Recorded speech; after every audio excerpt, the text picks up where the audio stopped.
The Baird Government is insanely determined to truncate the Newcastle rail line and rip up this priceless city-to-city link so they can sell the land to their developer mates. It's as much an issue for Sydney-siders as it is for Novocastrians. And the sooner the better, because I've never seen such a dreadful... On the train to Newcastle, talk turned to Prime Minister Tony Abbott and his attitude to public transport. But I mean, I think the most amazing stuff, have you ever read in that book, he has have you read what he says about rail? Yes. I've read the quotes though. But it is incredible because he talks about, and it is this really incredible individualistic, you know, a man in his car is a king. Yes, king of the road. It's a king, you know, like it's, whereas you get on a train, you're with all these other, you know, people, you know, and you might actually have a society, you might actually.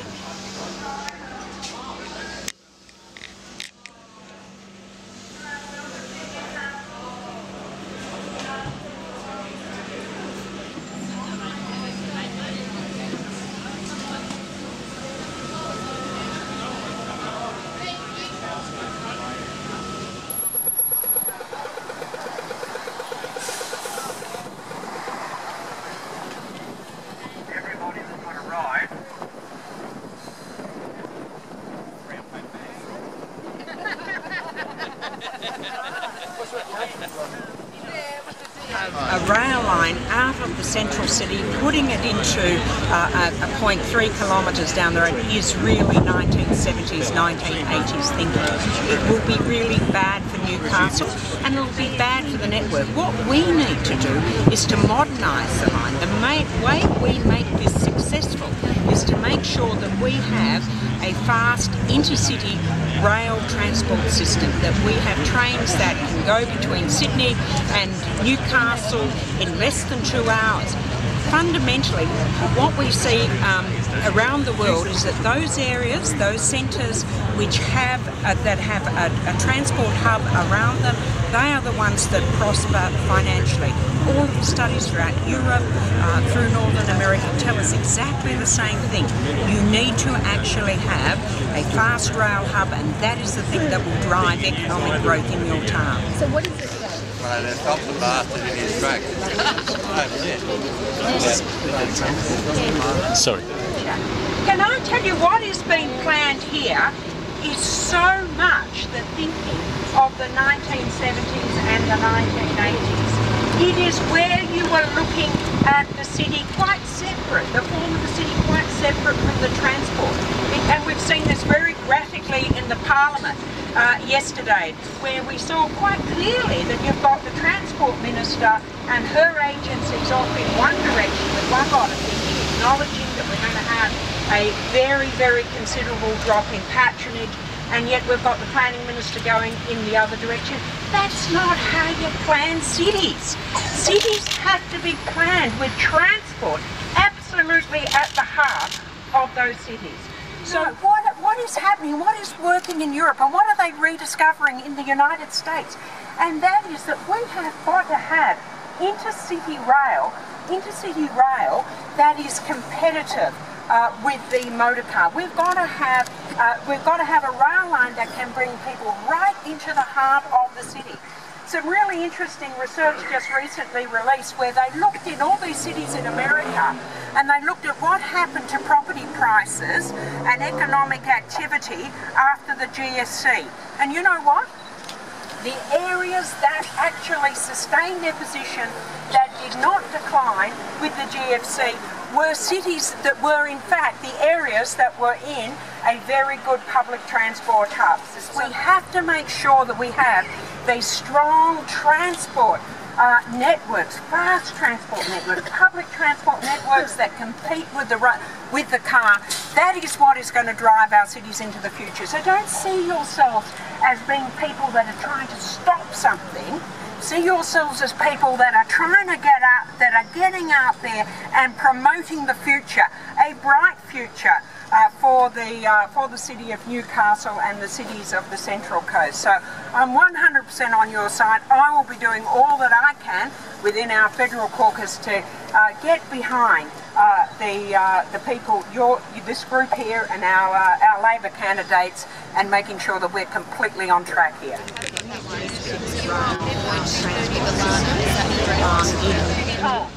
Stop the rot at the City Hall tomorrow! Hello, you can fight City Hall, you know. Yeah, we've knocked it over already. Why have we come up here and brought people up here to have a look at this issue? Well, we wanted people from Sydney to get a feel for the madness, the absolute madness of truncating the line, because around the world, this is what governments aspire to: CBD to CBD rail travel, fast travel, intercity travel. And yet here in Newcastle they're talking about, no, they've announced that they're going to actually pull it out and truncate the line and have people transfer to a service that'll take them something like 15 minutes longer to get down here to Newcastle and its attractions. It's an absolute madness. Now, whatever mandate the Baird Government might have purported to have, might have thought that they had, has now completely evaporated with the ICAC revelations. And there will be more to come, and there ought to be more to come out about this. There ought to be more to come out about how some of the people that they're looking at were the same people who've been pushing this rail truncation all along, and the same people who've been buying up property strategically so that they can add it to the rail line and make a killing out of it. But this is not something that is going to ensure Newcastle's economic future. What Newcastle needs is some diligent government investment and government attention to sunrise industries, to making that transport link between Sydney and Newcastle much tighter. And if this was Europe, that journey time wouldn't be 2 hours and 40 minutes at the best, it'd be under 2 hours.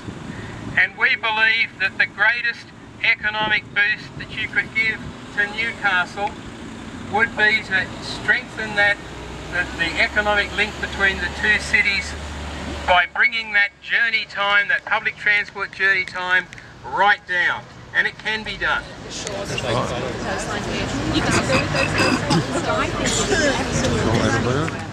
speak here today. I just really want to reiterate that Labor is committed to doing as much as we can to stop this happening.